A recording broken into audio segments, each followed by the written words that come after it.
it's Bob Phibbs of Retail Doc. I am still here at the Stewart Hotel with Michael Zakkour. Say hi. Hey Bob, hey everyone. Hey, he wrote this book, New Retail. Born in China, going global. All right, so I'm going to ask you, so what,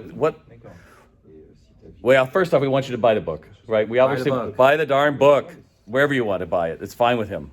But he has been in China for a long time, and you've said that what starts in China now is moving out because suddenly we really are looking at one customer in a whole new way. Can you fill in what? Yeah, so the new retail model was born in China, and like the book says, it's now going global. So it's the idea around really one need that needs to be met, which is consumers are saying, spoil me or else, right? So you say you added one other thing, which was, and do it yesterday or whatever? Yeah, and I want it yesterday, right? That's just the start on logistics. That's the start of it. The whole idea of new retail is centered on customer centricity and spoiling the customer. Those are table stakes now. So the new retail is the complete integration of online, offline, logistics, technology, and entertainment for an entirely new commercial value chain. So what does that look like? So it really looks like, Alibaba's Fresh Hippo stores, which are at once grocery stores. They're connected to wine shops, connected to Tmall, connected to the local department store. Within a 5-mile radius, yeah, right? We call that an ideal life zone. So what Alibaba has done is they provide all the services, products, and conveniences that a consumer needs for work, for play, for business, and entertainment within that 5-kilometer ideal life zone. And so would you tell them your story about snow crabs, buying snow crab? Yeah, so that was pretty amazing. One of my favorite things to eat is Alaskan king crabs. And if you go to the Fresh Hippo stores that Alibaba runs, everything is done cashless, and all the shopping is done through an app. And it's really the QR code that drives commerce in China. Right, QR codes were flying 30 years ago, weren't they? We don't even use QR codes. Right. Well, QR codes were invented for Japanese automakers. They were never really discovered or used in the West. And about 10 years ago, the Chinese big e-commerce players rediscovered the power of a QR code. And I'd say if you're looking for a big change in retail to come west from east, the QR code's gonna be one of them. So yeah. So take note of that. We're going on. Yes. So I go to my Alaskan king crab and I scan his QR code, and it's going to tell me that he was caught 50 miles from Nome, Alaska, 49 hours ago, and here's the plane ride he took over to China and how he ended up in the tank.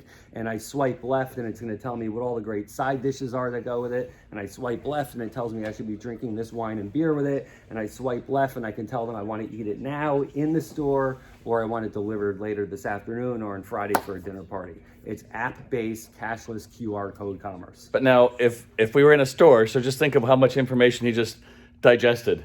How many pages of information would that have been to try to post on that one little crab, right? Right. You would have had a whole, so think of the nightmare of that. So every crab would have to have a whole page on its own, right? Fortunately, the crabs aren't swimming with a QR code on their back. No. I mean, the tank has a But if you were a QR traditional code. retailer, right? Think of all that information. Where would you put it?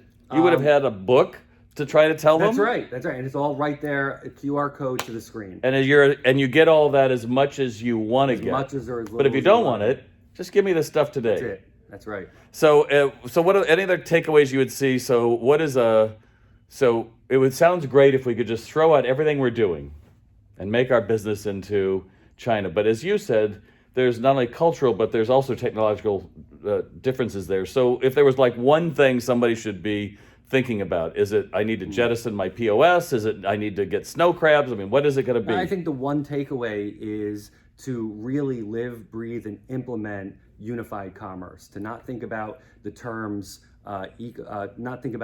e-commerce and channels anymore, but to think in terms of ecosystems and habitats. How can I, as a brand or a retailer, play in the major ecosystems that are already built, and how can I recreate my own version of an ecosystem for unified commerce? Perfect. And one last thing is, you said that using the words retail store adds baggage to you. Now, what does that mean? That's fighting words there. It's funny, people still seem to use the term store and retail interchangeably.